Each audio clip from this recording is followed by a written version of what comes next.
I'm Lesley Canarium, Reader Conversations Librarian here at the Rogers Public Library, and welcome to the March Make It, Take It. This month we're going to be doing something a little different. We're going to be doing a quilling project, making a spring hummingbird. I know that I've joked a lot about these being crafts for the clumsy because my hands are bad. And my hands haven't gotten any better, but I did think I'd like to show that you can do something a little bit more complicated and delicate if you're just patient and calm and take your time.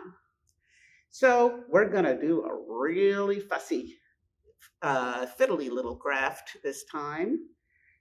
Quilling is a very old paper craft. The name comes from using quills, like the feathers, to wind very thin strips of paper around. Nowadays, you can buy specialized quilling tools, which are very nifty, but a toothpick, which you are going to get in your supply kit, will work just fine. You'll also get a piece of backing stock card, which will come plain, and your project will look perfectly pretty if you just want to use the plain paper.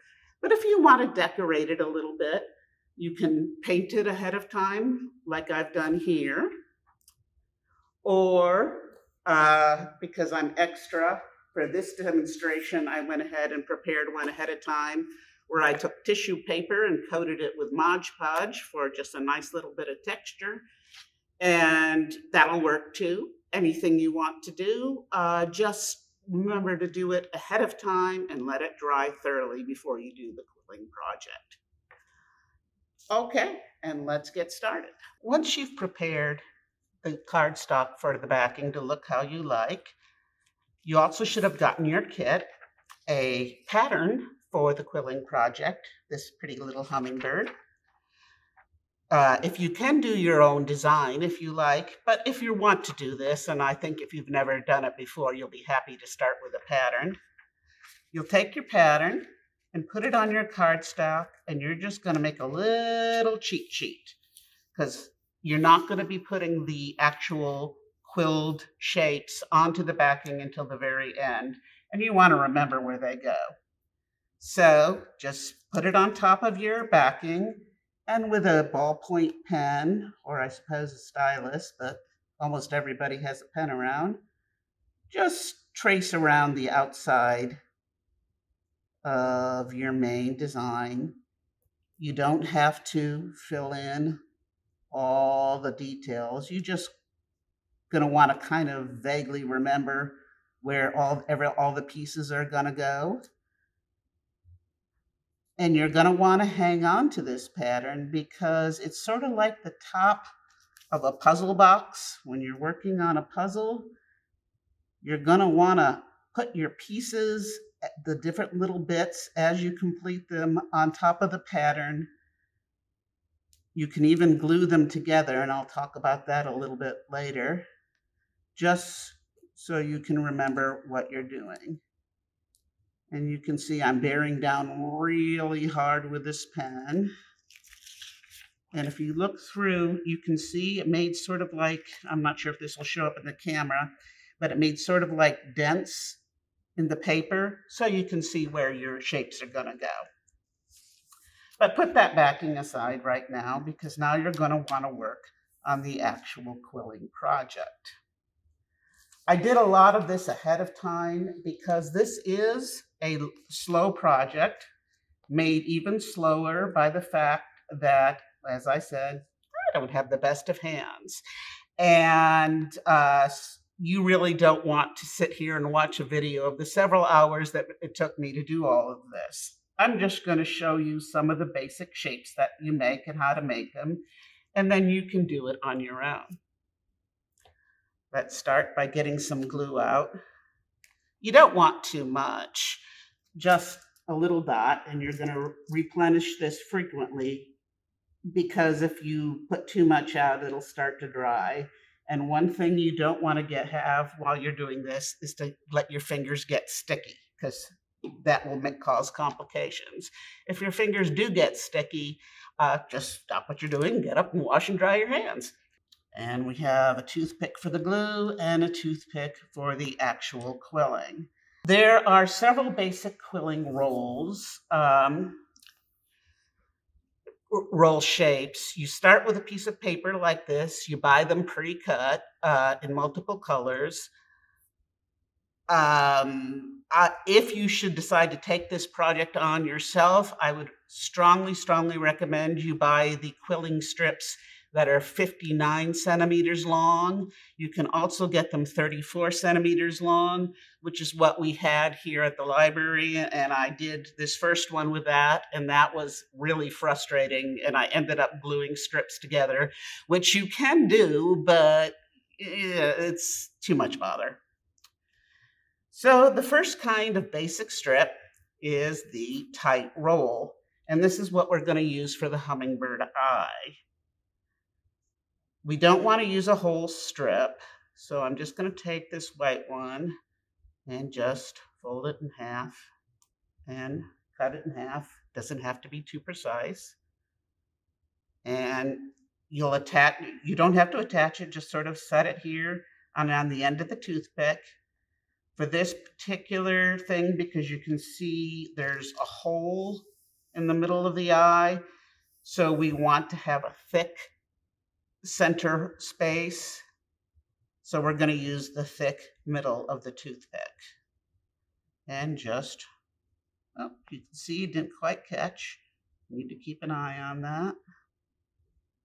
And just spin it around with your fingers, keeping the strip nice and tight for the tight roll.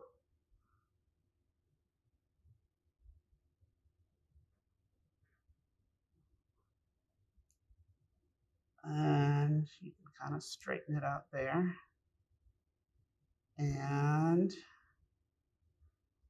I'm going to take that little end piece there and another toothpick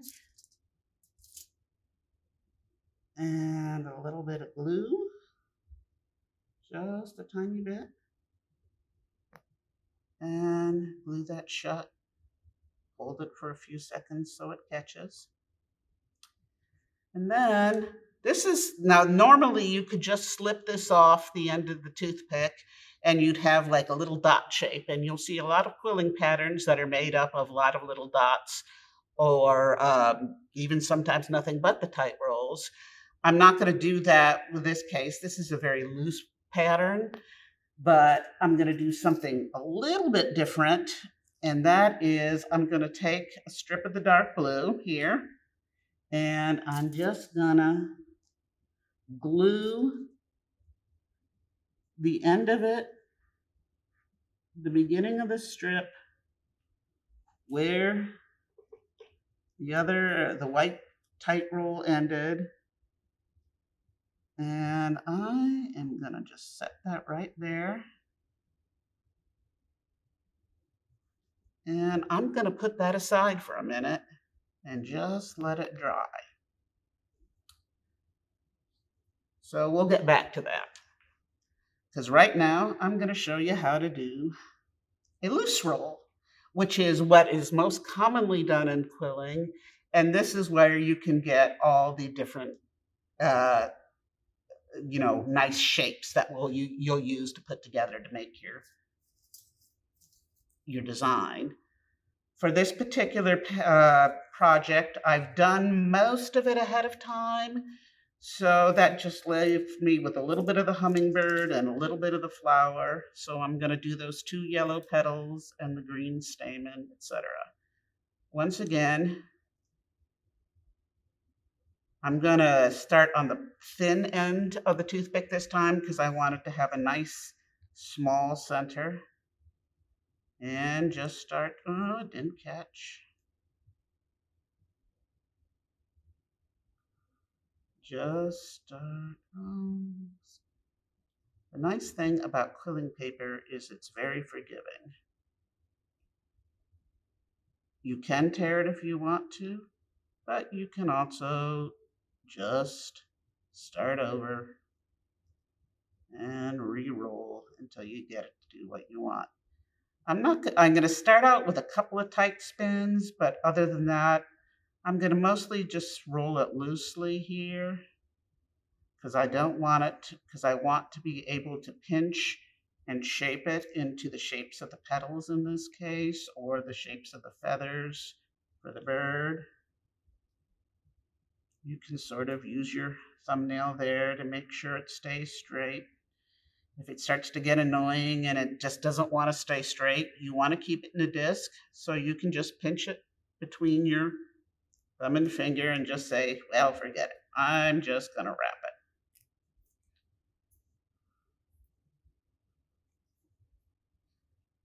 This is a little harder on the hands, but it also gives you a lot more control. One of the reasons I would suggest you start with the flower is that the pattern is going to be a lot more forgiving if you don't quite match it, if your shapes at first don't match it.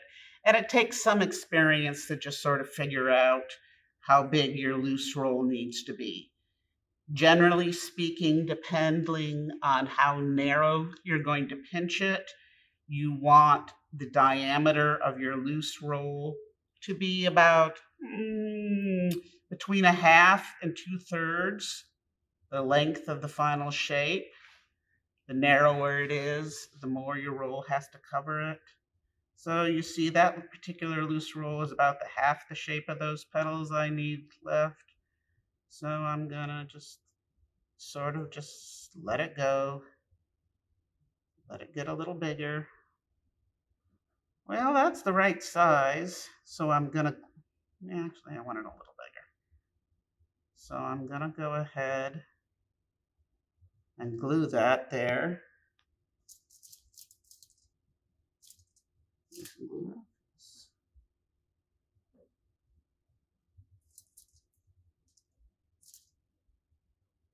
But you can see my roll is kind of funky shaped. It's too tight in the middle and too loose around the edges. So I'm just going to go and take my toothpick and sort of just poke at it a little bit, pulling it up.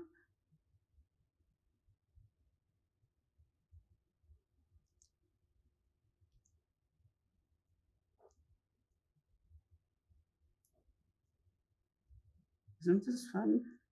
This is what I mean, it's sort of fiddly, but it's a really good thing to do when you've got the TV on and it's a movie you've seen half a dozen times, so you just sort of have a pleasant noise in the background. Or listen, this is also a great thing you can do while listening to an audiobook. Should have been listening to my book club book last night, but I wasn't. There we go. That looks a little nicer. Okay. And you take your disc, make sure it's nice and flat, and you very carefully and gently pinch it into the shape you want. Okay.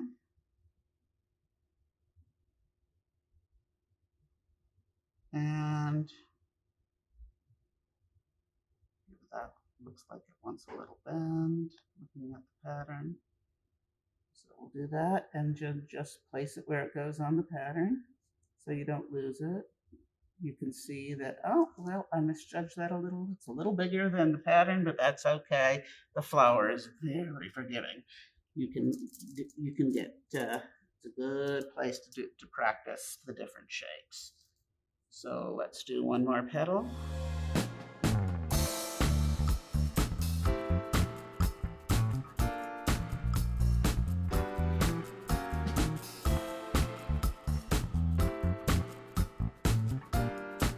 One thing you might want to do as you keep working on your shapes and you get more of them is very carefully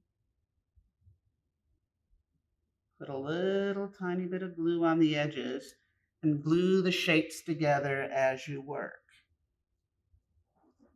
You can see what happens when your fingers get sticky. You sort of mess up your design there.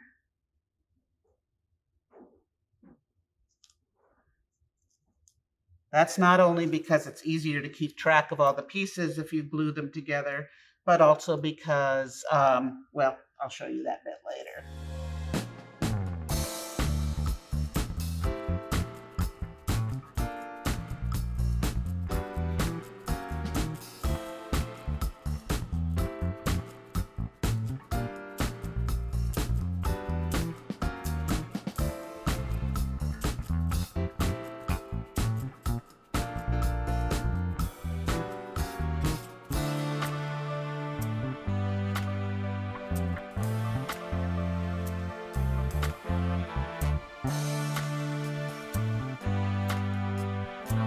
And if you say, oh no, I let it get too loose, well, just hold your center and tighten it up a little. It'll be fine.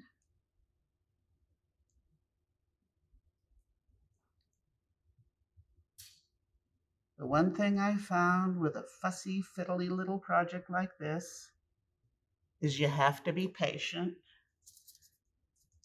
If you get upset, it's going to show.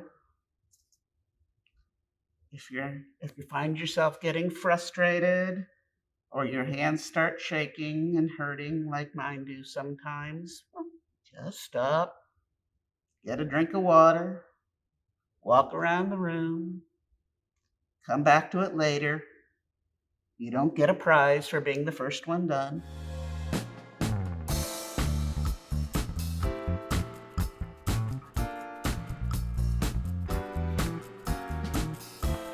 A third kind of roll that you're going to make is an open roll. And this is one that you're not going to glue shut. And we're going to use that for the pistils, the little stemmy things of the flower. Those are going to be smaller, so we're only going to use half a strip for each one.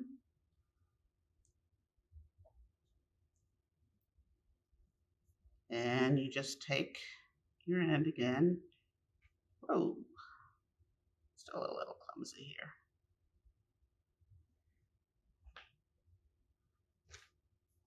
here. And roll it up just like you would do it for a loose roll, keeping it nice and loose.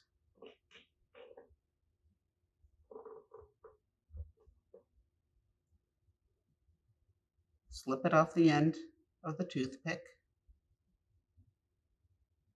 And instead of gluing it shut, kind of give it a little, so it makes sort of like a nice little boingy thing like that. And just put a little bit of glue here on the ends of the strips. And just slip it into place. And we got another one here.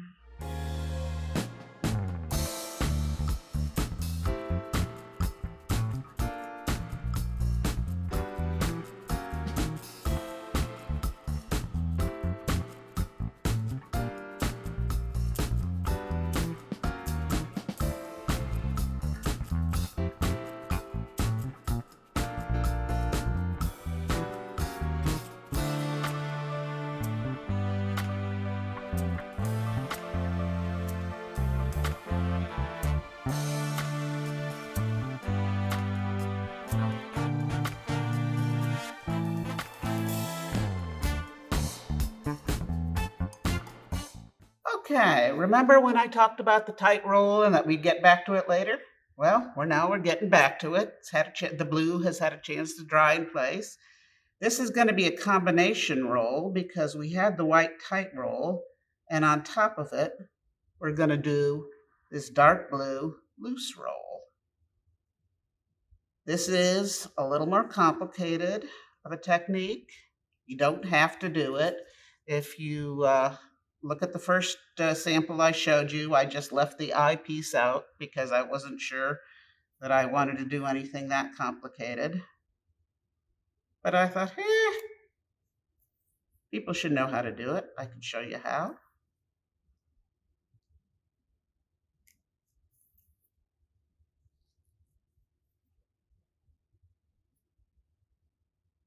So we're doing a loose roll around a tight roll. So we'll have that eye right in the middle of the hummingbird's head. Or that's how we hope it's going to end up. I'll feel kind of silly if the eye ends up someplace other than the middle of the head. Okay. And let's go ahead and let that loosen up a bit. Make a nice disc. There we go. I'm going to want that a little bigger, I think. And we're going to glue that in place.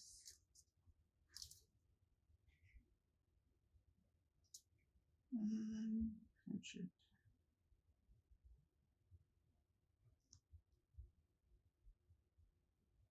And then that's eye.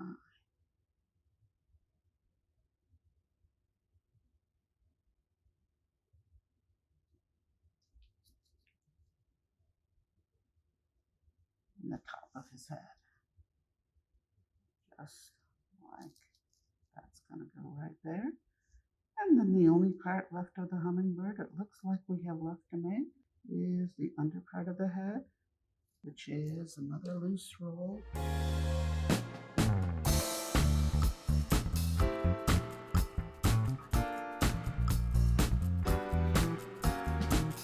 Going to be my last piece, so I kind of want to be careful to make it the right size to not mess everything up.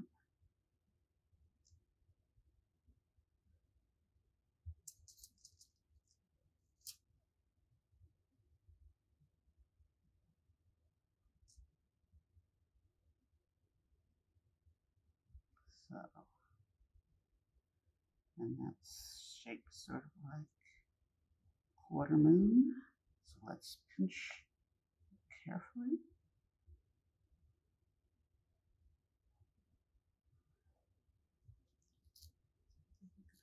Push these bits aside so I can see what I'm doing.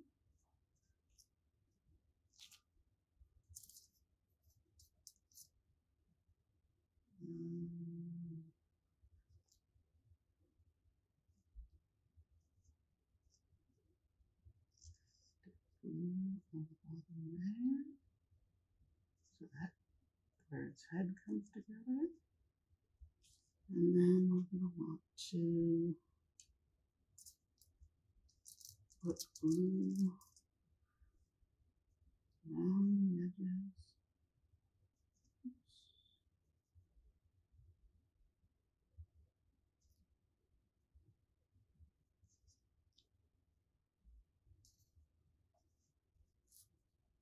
So that connects to the wing and the body.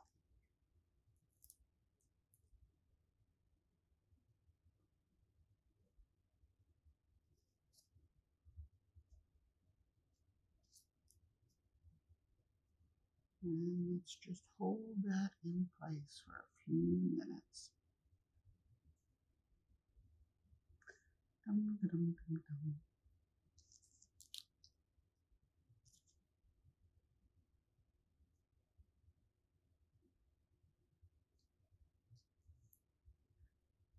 Okay.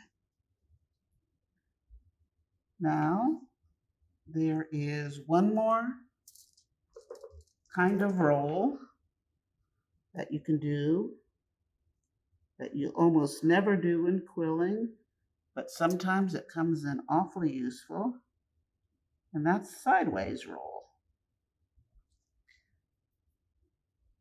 And I could have done this with black quilling paper, but I didn't happen to have any, and since I already only needed one piece, I didn't want to buy a whole roll just for this.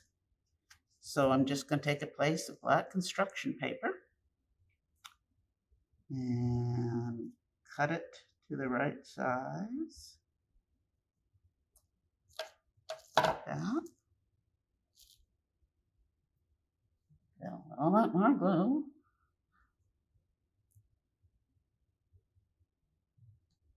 And I'm going to take it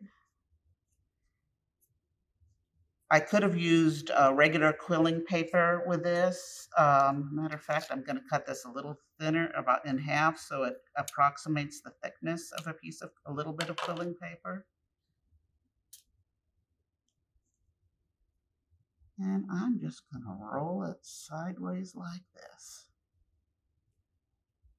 I'm not going to glue it in place yet, though, because that would just be gluing it to the pattern, which is not going to be particularly helpful because we want to take it off the pattern. Because now it's time to put it on the backing. The only time I would have glued it to the body is if you're very careful and pay attention to what you're doing, your project will actually stay together. That's not going to because at the moment because I didn't let the glue dry. But if you let it dry completely, you can glue like a little roll to the top, and you can hang it up as an ornament or in your window.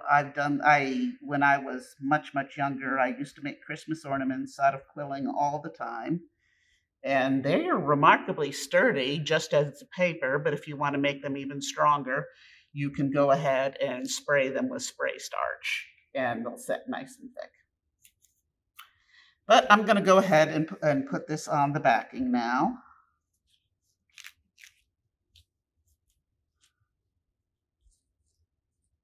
That's okay because we drew our pattern on here, and we can see where we want the, yeah, there we go, design to go.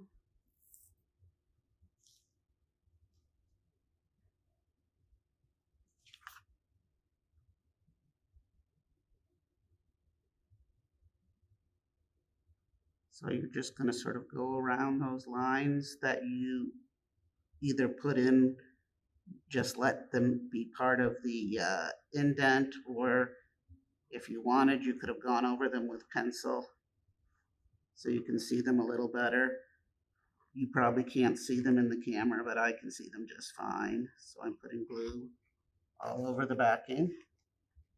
And I'm going to very carefully pick up the little puzzle pieces here and glue them into place.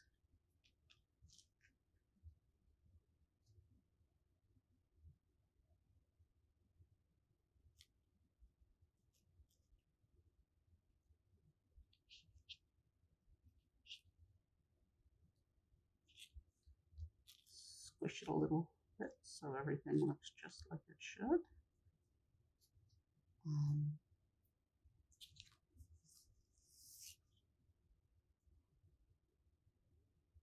Take my little beak piece.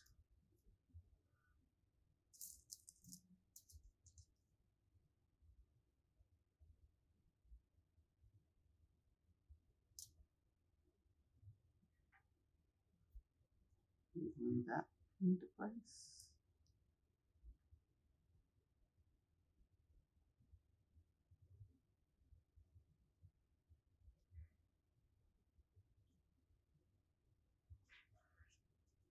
That must have squished a little more. So I'm just going to hold it while I count to 30, just to give it a chance to dry. There we go. And you can see, normally I would have given these a little bit longer to dry so they would come off the backing a little more happily. Well, had to do a quick minor repair there, but no problem. And we'll just stick our flower pieces into place.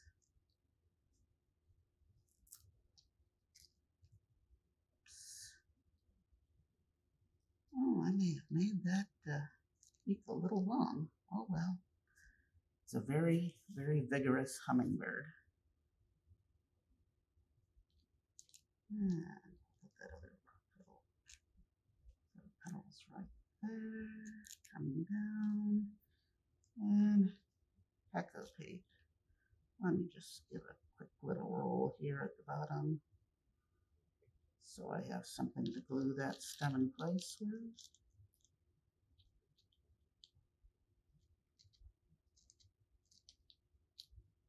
And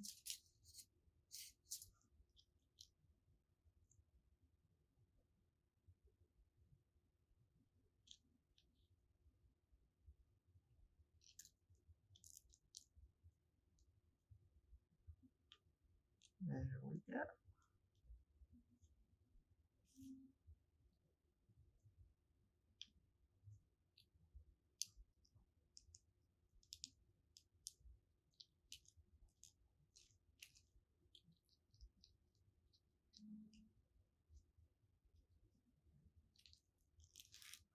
One springtime hummingbird ready for framing. And it just so happens that you should have in your kit a picture frame. And the trickiest part about this last bit